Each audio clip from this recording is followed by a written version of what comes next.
Hi guys, good morning. So karon magpainit tag tubig kay mga pita sa kabuntagon. Pero sa dili pa ang tanan, aw ato sa ning hakuton ning pagkaon sa lamisa atong dadon sa kusina.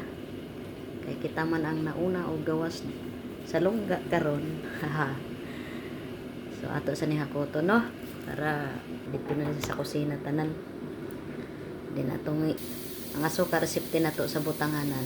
Then mag-prepare ta sa tong baso kay magtimpla ta og kape.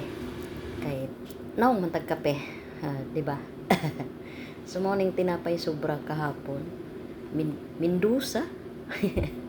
Mindasi og ilahang pagkaon sa amo. So nagkuha ko plato diri sa machine pero mura wala pa ni nahugas eh.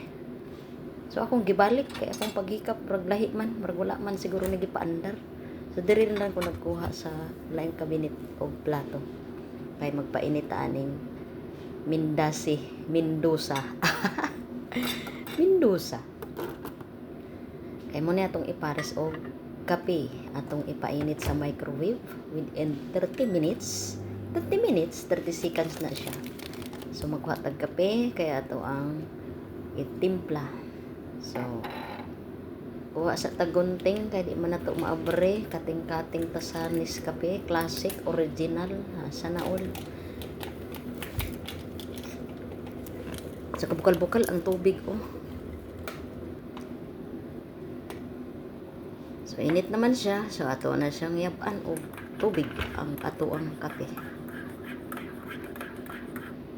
Alam mikos-mikos gyud maayo para matunaw ginang kape.